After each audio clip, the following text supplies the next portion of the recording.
मित्रों, अयोध्या राम मंदिर का उद्घाटन 22 जनवरी 2024 को होने जा रहा है। इसी दिन मंदिर में भगवान की प्राण प्रतिष्ठा की जाएगी। भगवान अयोध्या में श्री राम जी का मंदिर पूरा बनकर तैयार हो चुका है। वहीं मंदिर में भगवान श्री राम के विराजमान होने का समय धीरे धीरे आता जा रहा है और जैसे जैसे वह तारीख नजदीक आती जा रही है, वैसे अयोध्या में चमत्कार के ऊपर चमत्कार देखे जा रहे हैं।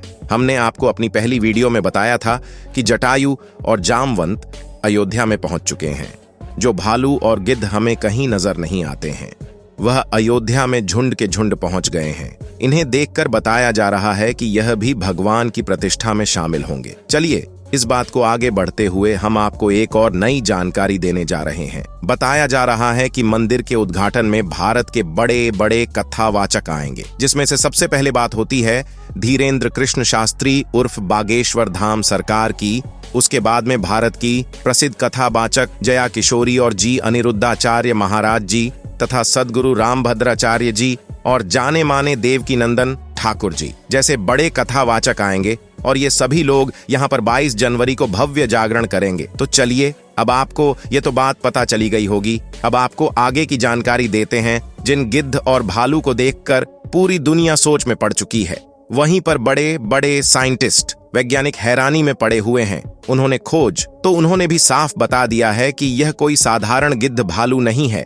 ये भगवान श्री राम के भक्ति के रूप में आए हुए हैं। ऋच अर्थात भालू राजा का नाम तो आपने सुना ही होगा। जिस जगह पर रामायण का नाम आएगा, उसे जगह पर जामवंत का नाम जरूर आएगा। मित्रों, सतयुग में ब्रह्मदेव के असुरों से पैदा हुए थे। उसे समय जामवंत बहुत ही बड़े शक्तिशाली थे। उन्होंने उसे समय 7 अवतारों की सेवा की थी और वह यह अवतार श्री विष्णु जी के हुए थे। जरा आप सोचिए कि कितने बड़े कितने बुद्धिमान थे जामवंत। जिस समय भगवान श्री राम का जन्म हुआ था, उसे समय जामवंत ने भगवान श्री राम की सेवा ज्यादा की थी। जामवंत भगवान श्री राम के साथ एक सच्चे भक्ति के रूप में जाने जाते हैं। जामवंत का उन मंत्रियों में सबसे पहले नाम था जो भगवान श्री राम को समय समय पर सलाह दिया करते थे। राम जी उनको ही अपना सबसे बड़ा मंत्री मानते थे। जामवंत हनुमान जी से भी बड़े शक्तिशाली पराक्रमी बलवान वीर थे। जामवंत कोई साधारण भालू नहीं थे।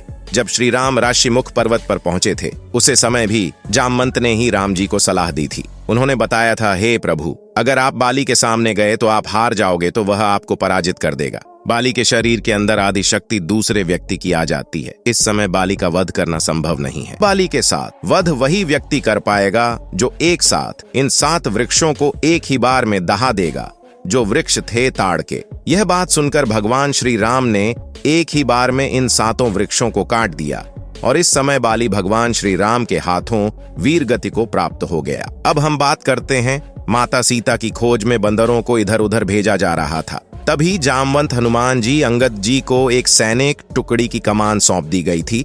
उसे समय उनकी सैनिक टुकड़ी दक्षिण दिशा के लिए रवाना हुई थी। उस समय भगवान श्री राम कहते हैं कि तुम तीनों लोग जाओ और सीता की खोज करो। जब जामवंत को सीता जी का पता चला तो जटायु के बड़े भाई संपाति ने बता दिया, तो उसे समय वानरसी समुद्र को पार करना चाहती थी। तभी प्रभु राम लक्ष्मण हनुमान जी समेत पूरी वानरसी समुद्र के तट पर पहुंच गई और उन्होंने समुद्र में पुल बनाने का निर्णय लिया। तभी सभी वानरों ने मिलकर लंका जाने के लिए पुल बना लिया और वह इस पुल से लंका में पहुंच गए। मित्रों, जैसे ही लंका में पहुंचे तो वहां पर राम रावण के बीच युद्ध शुरू हुआ। तो उसे समय भी जामवंत ने ही भगवान श्री राम को सबसे बड़ी सलाह दी थी। अगर हम जामवंत की युद्ध भूमि में बात करें, जामवंत कोई छोटे मोटे योद्धा नहीं थे। जब रावण के वीर पुत्र मेघनाथ ने भगवान श्री राम की सेना के ऊपर बड़े बड़े सांपों को छुड़वा दिया था और उस समय वानर समेत राम लक्ष्मण हनुमान को सांपों ने अपने फंदों में बांध लिया था, ऐसा रामायण में लिखा हुआ है।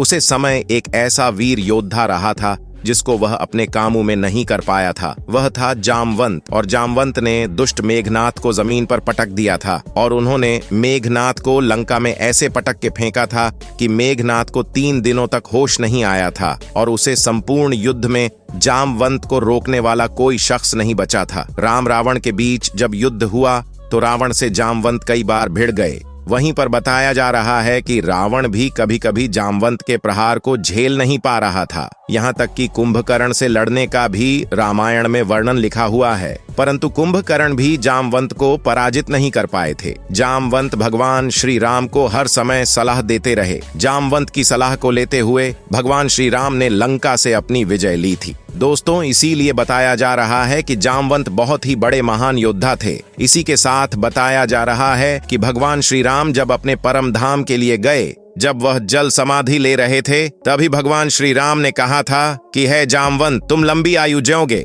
लेकिन उसे समय भगवान श्री राम ने उनका काल निश्चित नहीं किया था। कहीं कहीं पर द्वापर के अंत तक का वर्णन मिला है। जब द्वापर युग में भगवान श्री कृष्ण का जन्म हुआ तो वहां पर भी जामवंत का वर्णन आता है, क्योंकि भगवान श्री राम ने जामवंत को वरदान दिया था। वहीं पर जामवंत ने भगवान से ये वरदान मांगा था कि आज तक मुझे किसी योद्धा ने पराजित नहीं किया है। तभी प्रभु श्री राम ने कहा था, जामवंत, तुम्हें युद्ध कोई पराजित नहीं कर सकता, तुम्हें युद्ध में मैं पराजित करूंगा। मैं द्वापर युग में श्री कृष्ण रूप में जन्म लूंगा, उसे समय मैं तुम्हें पराजित करूंगा। उस समय तुम समझ जाना कि तुम्हारा स्वामी मैं श्री राम हूँ। जामवंत ने पूरे युग तक इंतजार किया और गुजरात के आसपास क्षेत्र में जामवंत की गुफा आज भी मौजूद है दोस्तों। और वही समय अब नजदीक आ गया है कि जब भगवान श्री राम का जन्म अयोध्या में हुआ था, तभी सभी देवता गढ़ अयोध्या में आए थे और आजकल वही खुशी देखी जा रही है जो कि अयोध्या में 22 जनवरी है। जैसे जैसे 22 जनवरी का टाइम आता जा रहा है, वैसे वैसे अयोध्या में एक एक करके प्रभु श्री राम के भक्ति अपने अपने रूप में आने लगे हैं। भालू की एक टुकड़ी पहुंच चुकी है। बहुत से पत्रकारों ने दिखाया है कि अयोध्या के आसपास जंगलों में का झुंड भालुओं आ गया है। वहीं पर इन्हें देखकर बताया जा रहा है कि यह भी भगवान की प्राण प्रतिष्ठा में शामिल होंगे।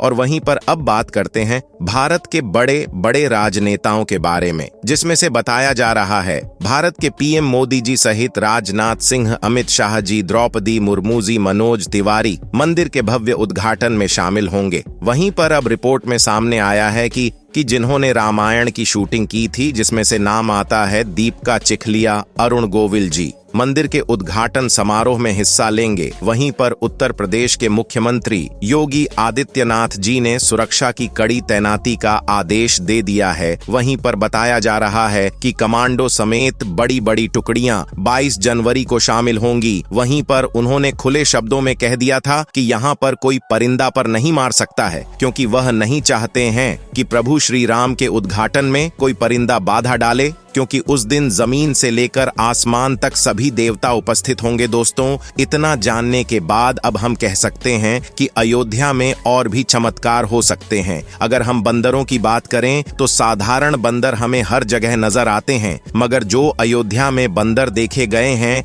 वह साक्षात हनुमान जी की सेना बताई जा रही है। क्योंकि जो लंगूरी बंदर हैं, लंगूरी बंदर देसी बंदरों से ज्यादा शक्तिशाली, बहुत बुद्धिशाली माने गए हैं। क्योंकि ऐसे में साफ साफ कहा जा सकता है कि अब तो प्रभु श्री राम की कृपा अयोध्या पर नजर आ रही है। अब अयोध्या में 22 जनवरी को धूमधाम से उत्सव मनाया जाएगा, जिसकी तैयारियां बड़ी जोरों शोरों से हो रही हैं। वहीं पर बताया जा रहा है कि 22 जनवरी को पूरे भारत में राम मंदिर के उद्घाटन की खुशी में सभी दीप अपने अपने घरों में जलाएं। वहीं पर दोस्तों, आप कमेंट करके हमें बताएं कौन कौन भाई 22 जनवरी को अयोध्या में जा रहे हैं, और आप हमें कमेंट करके बता सकते हैं।